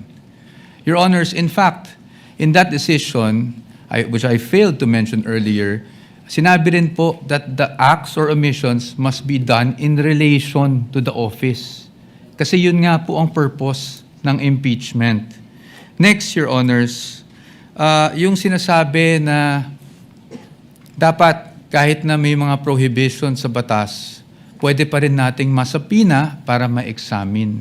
Your Honors, it is the wisdom of Congress kaya po may ganung mga prohibitions against disclosure under the law. Kung papayagan po natin that a court process, even an impeachment court, can issue a subpoena to thwart those provisions, it's as if, Your Honor, we are doing judicial legislation here because a judicial issuance can easily repeal for the time being that provision or at least suspend, Your Honor. Maybe not repeal. The proper word might be suspend that provision of law. I've never heard about that, Your Honors. And then, lastly, Your Honors, parati nating sinasabi rin, no? Two points. Yung nabanggit na Section 71. I agree po under the tax code that Section 71 provides that if the President orders, then nawawala na po yung confidentiality. However, Your Honors, even given that there's an order from the President, I think we should still think about relevance. Para saan ba ine-examine yung mga dokumento? Hindi ba para sa impeachment proceeding? Hindi po namin sinasabi na kung sakaling nagkamali man ang Vice Presidente, kung sakaling may paglabag man sa batas ang Vice Presidente noon, ay hindi na pwedeng maparusahan. Marami naman pong paraan. You can file cases against the Vice President for those infractions, preterm infractions. Pero pag impeachment po ang pinag-uusapan, we are limited to what impeachable offenses are. And again, the Supreme Court is clear about that. Your Honors, there's also a repeated citation of the Corona case. But we would just like to point out that the Corona case was tried, decided upon way before Duterte versus HOR. And Your Honors, since it was decided before Duterte versus HOR, the Supreme Court was fully cognizant of what happened in the Corona trial. And yet, Your Honors, they impose these guidelines. In fact, the line itself in the Duterte versus HOR is we clarify, I quote, we clarify the constitutional requirements of impeachment. At kasama doon yung nabanggit namin kanina on what constitutes an impeachable offense. And that is very clear. Marahil, sinasabi natin na yon ay isang obiter, pero, Your Honors, paano po magiging obiter yon? Kung yun mismo ang itinakbo ng desisyon. The fact that the one-year bar was triggered was only the effect of not abiding by the due process clause of the Constitution. And lastly, again, Your Honors, we do not disagree with the prosecution in terms of accountability. Again, no one is above the law, but no one should also be deprived of the protection given by law, Your Honors. Thank you. Bago mag-recess ang mga senator judges para mag-usap sa caucus, nais kong sambitin sa record na binabati ko ang magkabilang panig, partikular si Congressman the Honorable Chel Jokno, gayon din si Attorney Poa, sa isang mahinahon, malumanay, maginoo at magalang na diskurso at debate kaugnay sa maituturing nating kontrobersyal na isyong ito. At inaasahan ko, yan din ang magaganap sa caucus at sa aming pagbabalik matapos nito. Senator Judge Alan Cayetano is recognized. Thank you, Presiding Officer. Very eloquently said. Before we go to our favorite subject, recess, the prosecutor was going to say something about Monday witness. Can we hear that? Because if, I don't want to preempt, but can we hear that? Because if they're not going to have witnesses on Monday, I have a proposal. I'm sure they will. They were, in fact, on the verge of announcing it. No, because, Mr. President, this is what I wanted to say. We do need a caucus, but after hearing both sides, I really have many questions, and I think we should really, dapat mahimay, but after hearing them, I think there's a couple of issues we will agree on, but I'd rather ask my questions on Monday. So if everyone agrees, then we can caucus but allow them to adjourn, no? Unless someone wants to ask after our caucus. We will hear the lead prosecutor. However, Senator Judge Cayetano, it is the predisposition of the presiding officer, given that we don't have any witnesses today, to settle this matter and this issue today. Since that's this my is the only matter for yeah. us to discuss anyway. That's my point, Senator Judge. No, I'm reviewing the rules. Hindi naman tayo tatagal pag per legal issue kasi nakalagay naman not more than 2 minutes. So, meaning, for example, for me, issuing the subpoena is not one issue. Whether the subpoena is to the VP or to her husband is two separate issue. Peso account or dollar account is a separate issue. Whether or not the company's accounts, etc., should be subpoena is a different issue. But for me to decide, I want to ask the prosecution and the defense about that. So medyo mahaba-haba talaga. To answer the Senator Judge, we have a precedent, and I think, if I remember correctly, it involves the good gentleman himself. When then Senate President Enrile made a ruling with respect to the request for the issuance of a subpoena against the former Chief Justice Corona and his family, the gentleman agreed with respect to not issuing the subpoena against the Chief Justice, but disagreed with respect to not issuing with the family. No, And I the ruling of the was chair- correct there. That was the first, the rules of court says pwede pagka son-in-law. But I was overruled by Senator Exactly. Enrile. I appealed. The body agreed with him. So even if I was correct, I was overruled. But my point is, Mr. Presiding Officer, that was one simple issue. That's why I didn't argue.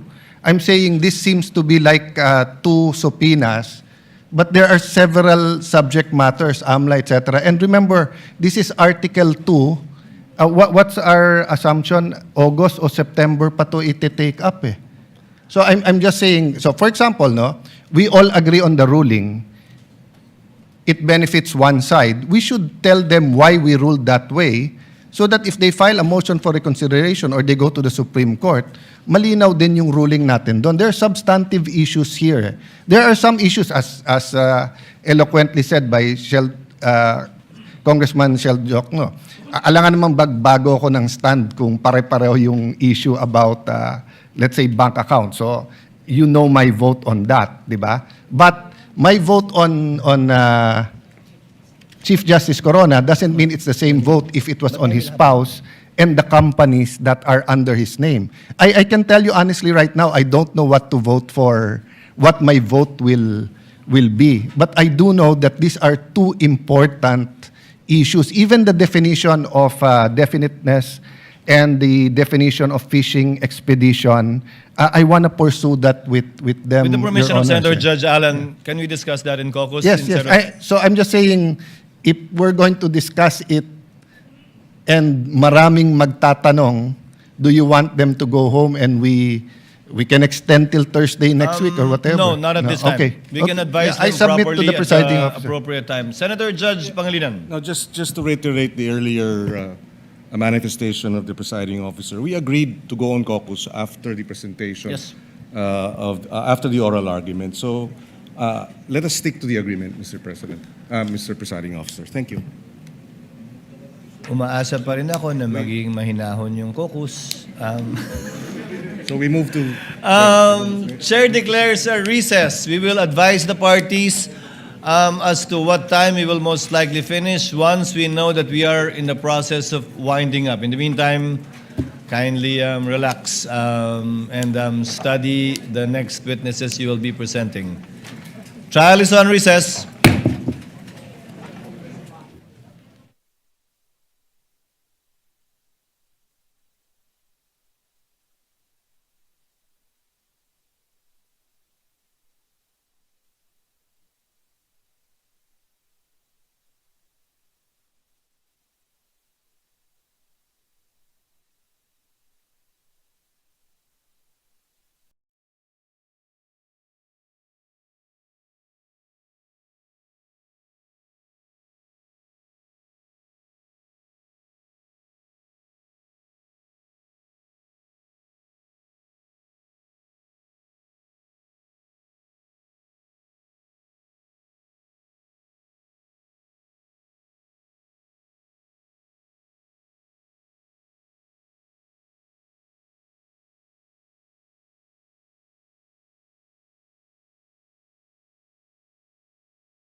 need to study the matter more, given that not everyone has actually completed reading the memoranda given by the parties and submitted by the parties, and given that they want more time to look into the complicated issues involved in these two motions for the issuance of subpoena.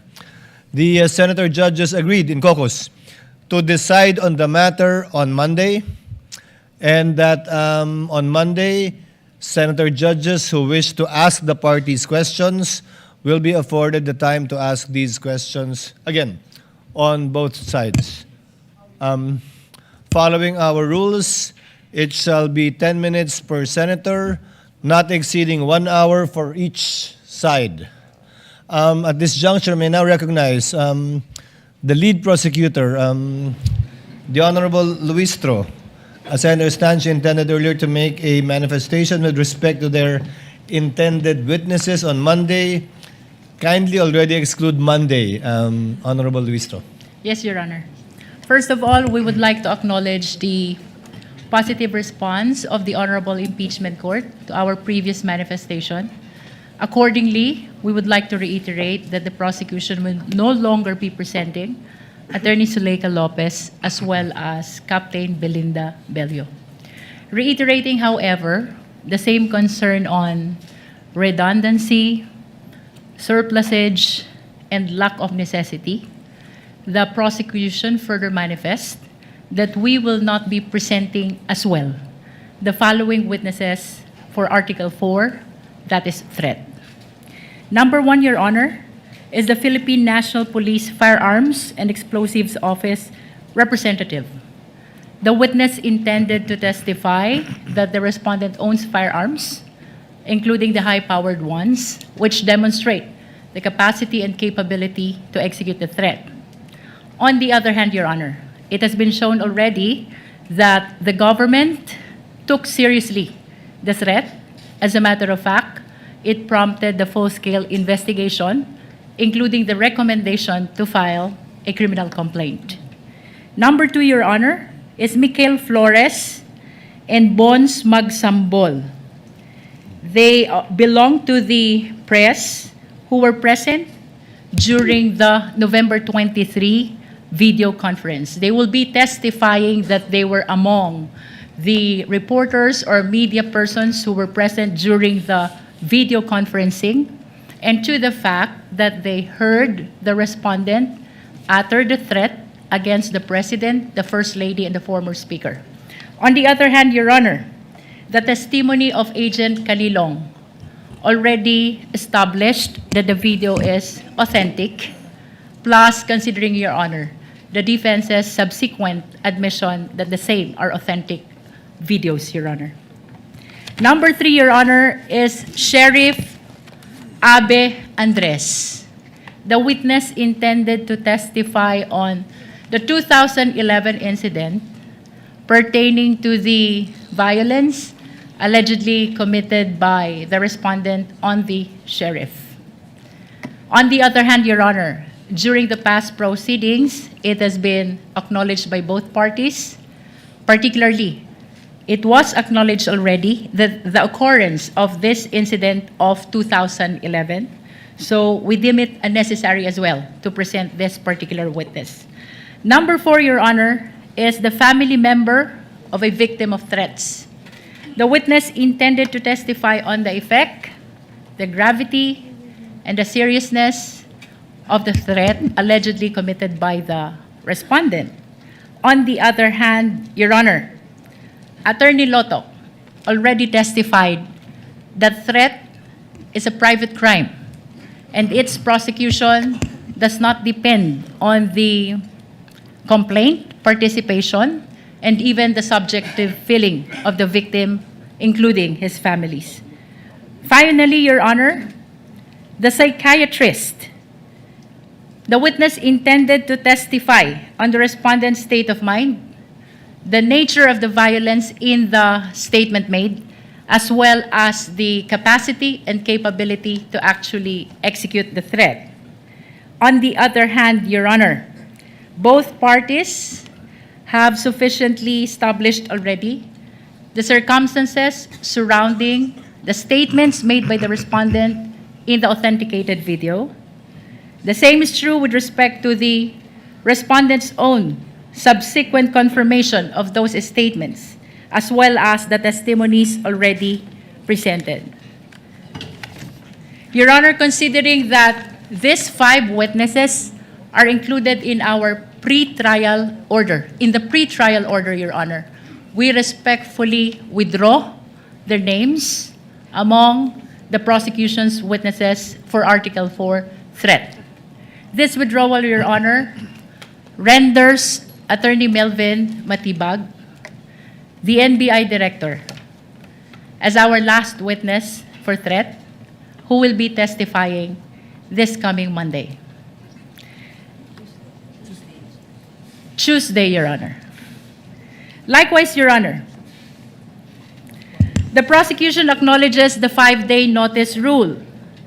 However, considering that the decision to forgo the testimony of Attorney Zuleika Lopez, as well as that of Captain Belinda Bello, came only after the conclusion of the testimony of Attorney Lotok, plus considering, Your Honor, the earlier manifestation, which will render Attorney Matibag the last witness for threat, we would like to beg the kind indulgence of the Honorable Impeachment Court to note our next witnesses. This will be in support of Article 1, Confidential Fund.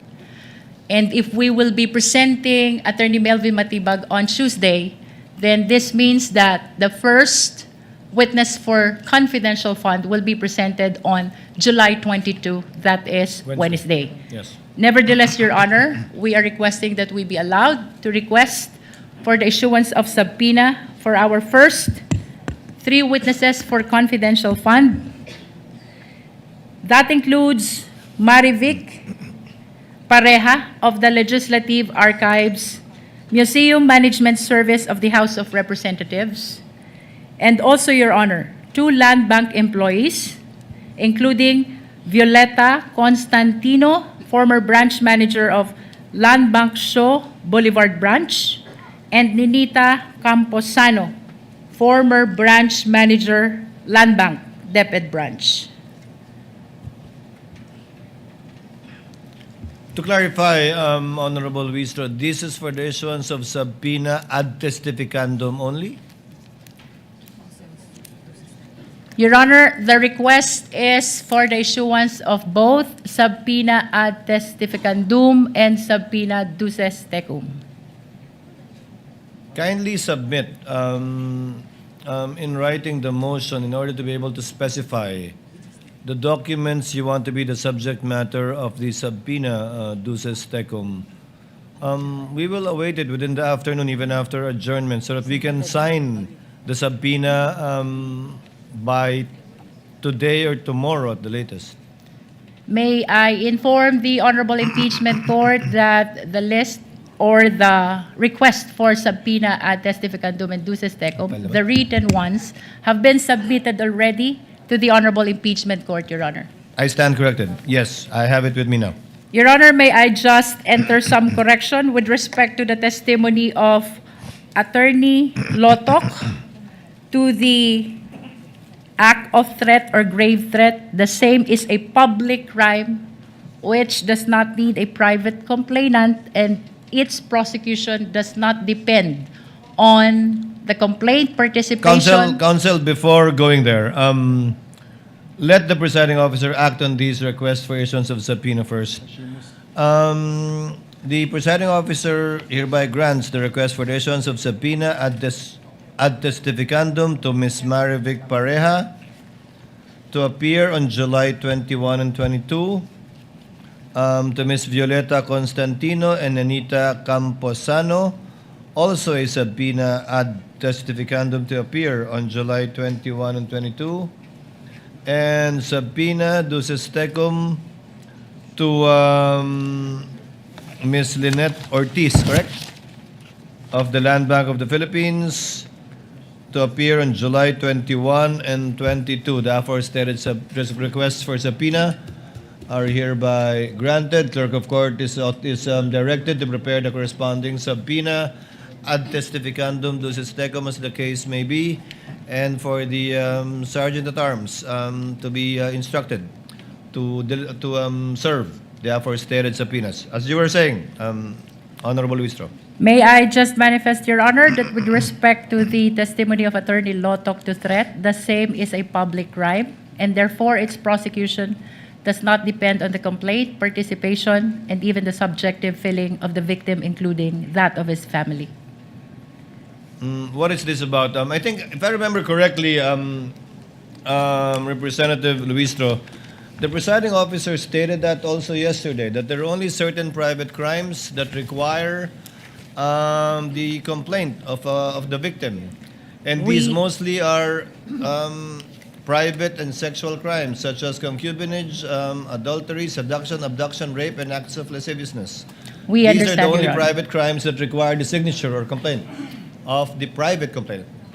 We understand that, Your Honor, and we in fact submit to the position of the Honorable Impeachment Court, except that this representation misstated the supposed public crime into a private crime, Your Honor. Noted. Your Honor.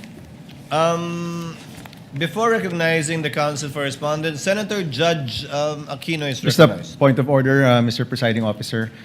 With the presentation of the articles and the witnesses, we're tackling all of the articles from the prosecution and then all of the articles from the defense? Or initially, maybe I was mistaken. I thought we would tackle the per article prosecution, then defense, prosecution, then defense. Is it all articles, then all articles, Mr. Presiding Officer? Not a point of order, but perhaps a clarification. Yes. But the answer is yes. We will first finish the presentation of the prosecution for all articles before listening and allowing the respondent to present their evidence in chief for all the articles as well. Thereafter, we shall decide by article. After the formal offer of evidence by both parties shall have been made and the final arguments shall have been made of record as well. All right. Salamat, Mr. Presiding Officer. Counsel for the respondent is recognized. What is your pleasure, ma'am? Good afternoon, Your Honors. Good afternoon, ma'am. I just have a few, before I express some statement with respect to the discourse that we just heard from the lead prosecutor, may I just clarify, because I don't know if I'm mistaken, but she did mention that they are now withdrawing 5 witnesses under Article 4, namely the Philippine National Police Firearms and Explosives Office Representative, Mr. Flores, Mr. Magsambol, the sheriff, and the psychiatrist. And one more, the relative of the family of a Okay. victim. That would make it 6. Then that's clarified, Your Honor, because I also heard the lead prosecutor say that Attorney Melvin Matibag will be their final witness for Article 4, and I had neglected to consider the family member listed as one of the reserve witnesses. Thank you for the clarification, Your Honor. But on another matter, this is not an objection, just a statement or a manifestation with the kind indulgence of this honorable Counsel court may proceed. and the senators, judges. Yesterday, at the conclusion of the hearing, we have heard a manifestation from the good lady, Attorney Kapunan, with some suggestion on how to speedily proceed with the rest of the presentation of the prosecution for Article 4. And I think towards the end of her speech, which was quite lengthy, was really just essentially informing this court about the fact that they will no longer present Attorney Lopez, whom they had requested subpoena for, as well as Ms. Belinda Bello. But my point is, I'm not objecting to the good counsel's manifestation or even the manner by which she delivered it yesterday or the lead prosecutor's manifestations today. Only that my concern is those manifestations are almost always accompanied with lengthy discourse containing conclusions of law and facts that in reality only this impeachment court can really determine.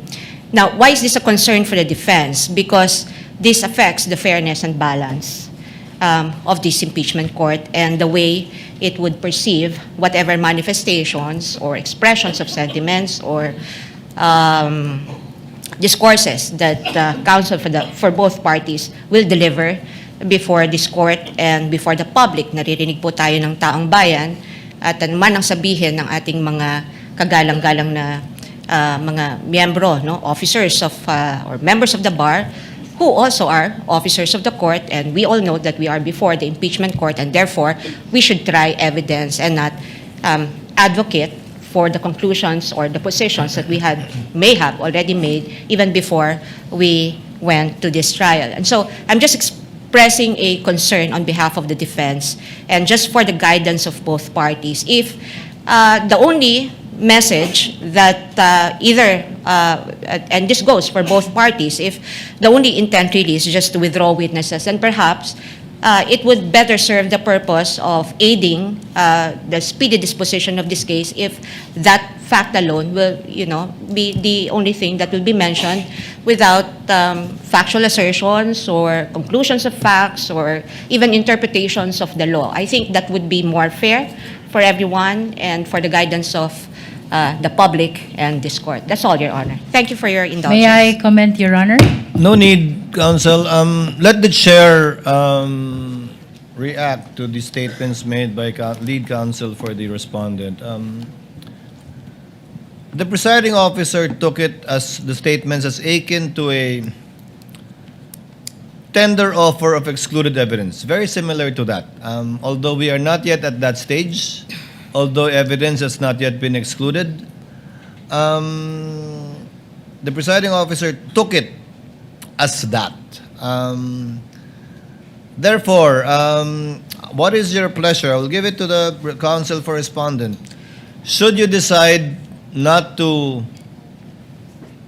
call witnesses in your witness list, do you want the same privilege of being able to make a tender, meaning an explanation of why you won't be calling these witnesses?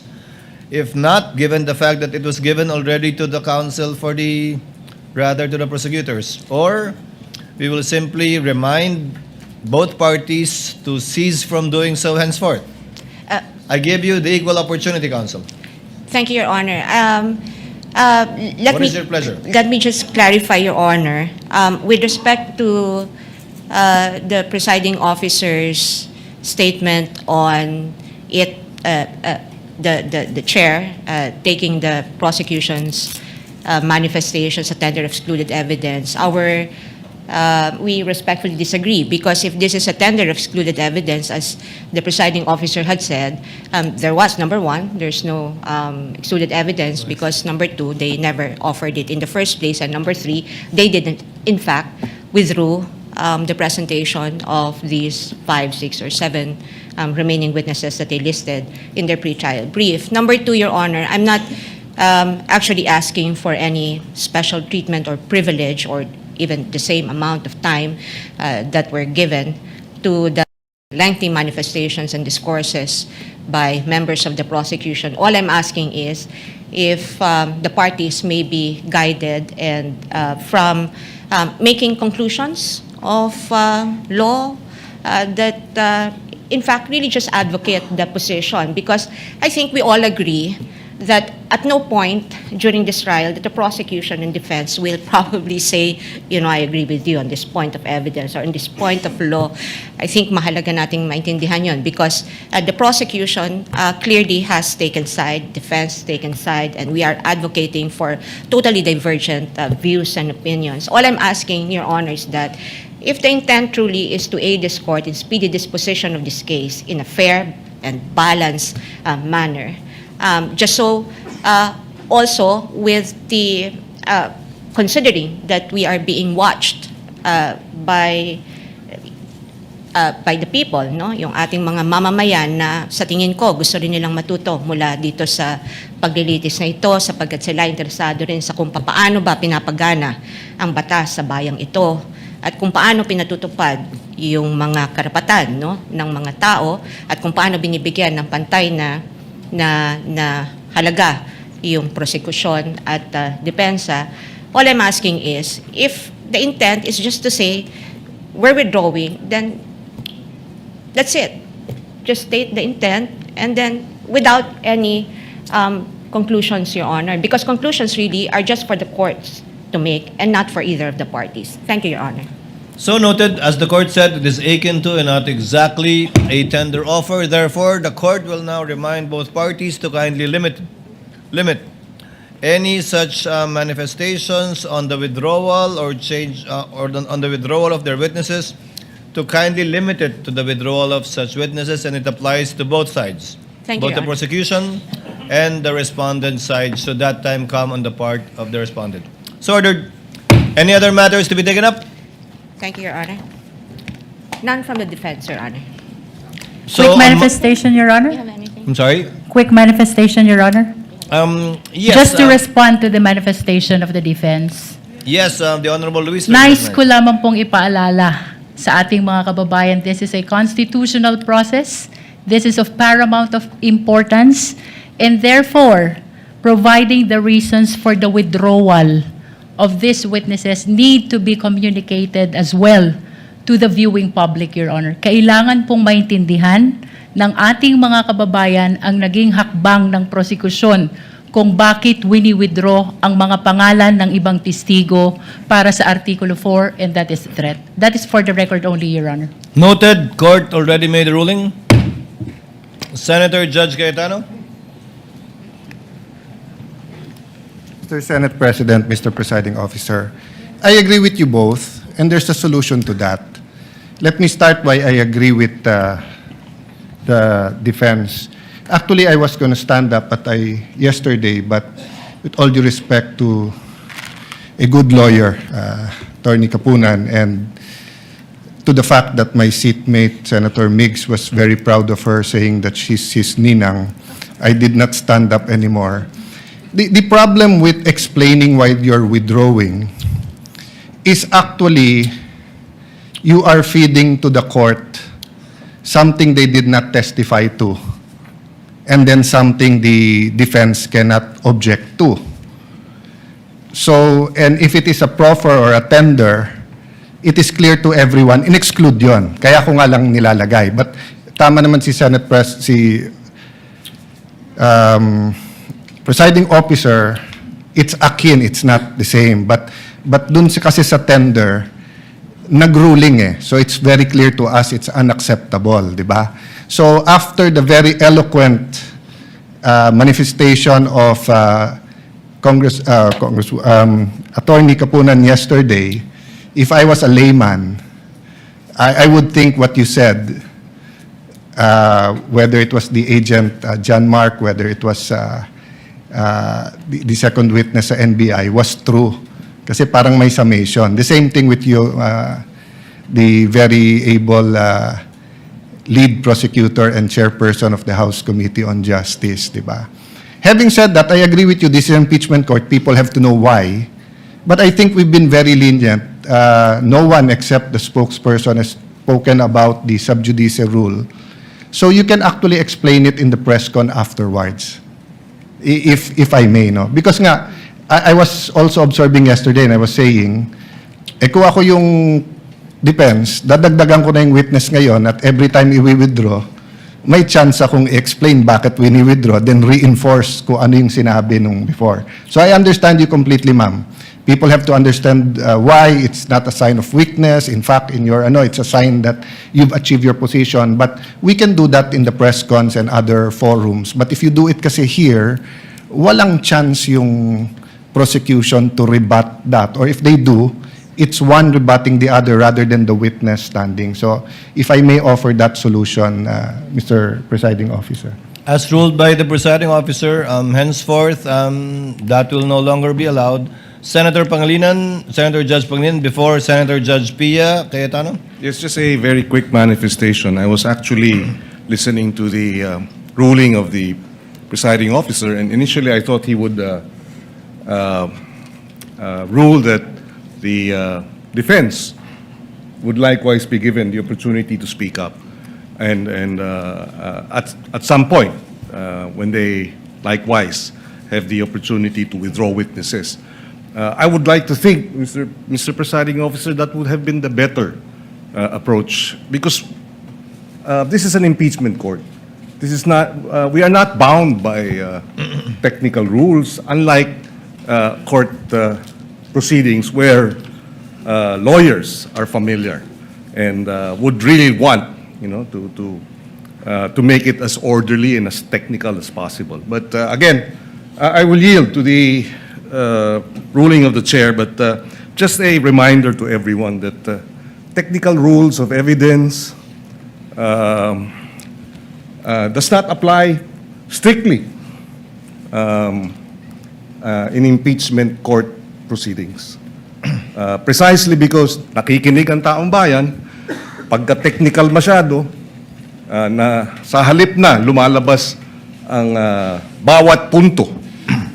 Hindi ko sinasabing hindi dapat magsalita ang defense. In fact, yun ang original o initial na suggestion at minumungkahi ng ating presiding officer na kung gusto magsalita ng defense din para tapatan yung nabanggit ng prosecution, mas maganda sana. But I will yield. I just wanted that manifested, and I will yield to the ruling of the chair. We thank the good gentleman for his understanding and magnanimity. Given that counsel for respondent did not want the same benefit, it also saves on the court time, and as pointed out by Senator Judge Allen, these words can be best expressed outside this court, so that we can manage the court's time better, given that they have both parties have their respective spokespersons to discuss these matters. Counsel for respondent, you Yes, wanted sir. to be recognized? Yes, Your Honor. Yes, ma'am. May I just very briefly, so that I won't take any more time of precious time of the court and our everyone who's here. With just a brief response to the lead prosecutor's counter manifestation that this is because this is a constitutional procedure. We understand that. When we came here, mulat ang aming mga mata na pumunta rito at alam namin na ito ay isang constitutional mekanismo. Kaya nga, yung sinasabi ko kanina at ang aking kahilingan lamang ay nakasandig doon sa prinsipyo na iyon na dahil ito ay isang constitutional mechanism, kailangan siguraduhin natin na balanse at patas yung lahat ng magaganap. At hindi ko, I find it difficult to understand how manifestations containing assertions that are laden with conclusions and personal advocacy, and obviously one-sided advocacy of either parties, would help the court arrive at the proper determination of whether the respondent is guilty or not guilty of the charges contained in the articles of impeachment. Hindi rin po ito in response po to our just good Senator Pangilinan, hindi po technical na or rules, no? Yung aking ini-invoke dito, kundi yung actually it's substantive dahil ito ay nakasantig sa ating saligang batas. Salamat po. Noted. Senator Judge Pia Cayetano is recognized. What is your pleasure, ma'am?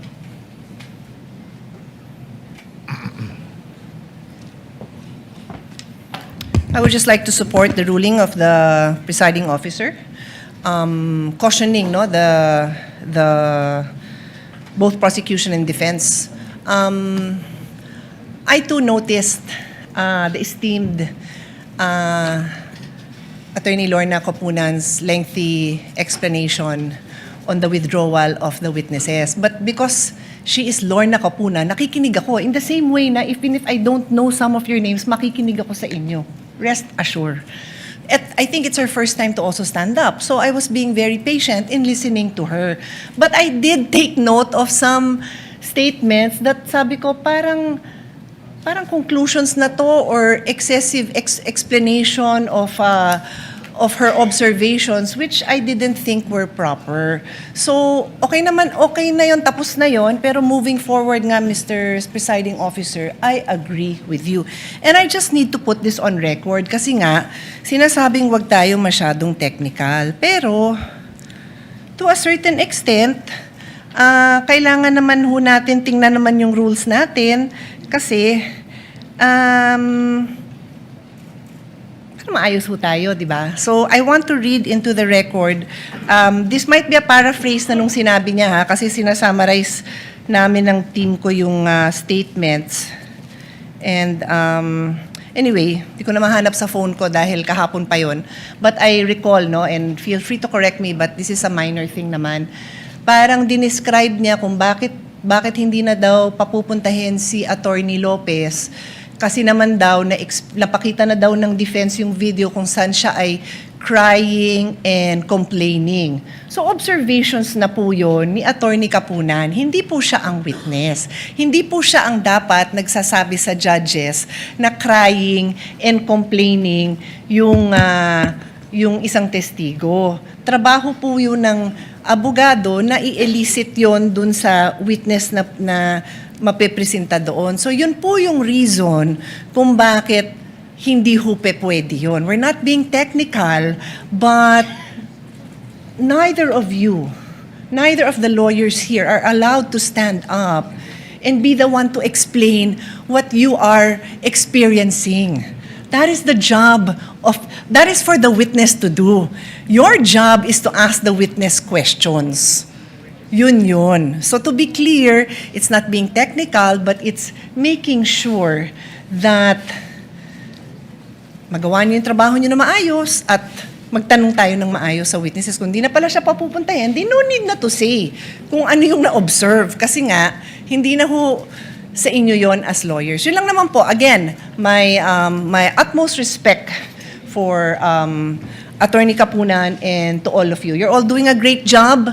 Like I said, once in a while, we will be called out. Even I tell the presiding officer, call me out pag sumobra ako, pag medyo nag-exceed tayo ng authority natin, because we're all just trying to do our jobs here. So thank you again, everyone, for your time and patience. Thank you, presiding officer. Chair, in humility, accepts the presiding officer's lapses in this regard, as twice pointed out by Senator Judge Pia Cayetano already. The chair will be more mindful in the future, but I also ask the parties to also be equally mindful in case the chair forgets or is not unable to point it out on the part of either party should this happen again. Any With other points? manifestation, Your Honor. Hindi tayo titigil niyan, Jervel, sinasabi ko sa'yo. Yes, I just want to one put last on record, Your manifestation Honor. from the Honorable Luistra without prejudice to another manifestation from Counsel for Respondent. Thank you. I just want to manifest, Your Honor, that the Honorable Impeachment Court has been very much fair in as far as this issue is concerned. As a matter of fact, the presiding officer even asked the lead defense counsel if she would like to avail of the same opportunity to explain the reason for the withdrawal in the event the defense would be withdrawing likewise their witnesses. Also, Your Honor, may I just add, and with all due respect to Honorable Senator Pia Cayetano, the intention of the prosecution is never to abuse the time of the impeachment court. It is never to influence the senator judges, neither is it to influence the viewing public. The explanation was a statement of the position of the prosecution, and of course it is anticipated that the same is adverse to the other party because it is apparent that we are in the prosecution side while the opposing counsel is on the defense side. But nonetheless, let me reiterate and put on record, Your Honor, the purpose is not to influence the senator judges, neither is it to influence the viewing public. It is only a statement of position of the prosecution for withdrawing the names of the prosecution's witnesses, Your Honor. Noted, and the ruling of the court stands on the matter. Just a Counsel for Respondent. brief counter manifestation, Your Honor. I thank the lead prosecutor for mentioning that the same courtesy was earlier offered to the defense with respect to providing lengthy discourses or manifestations before this court. But I think the point essentially that I'm trying to make is that we're not asking the court for any advantage. What we're merely asking is fairness. That's all, Your Honor. Thank you. Same answer, noted, and the court stands by its ruling. Any other matters to be taken up from the senator judges? There being none, no other business to be taken up, the trial is hereby adjourned until 2 p.m. of Monday, July 20, 2026. Thank you, Your Honor.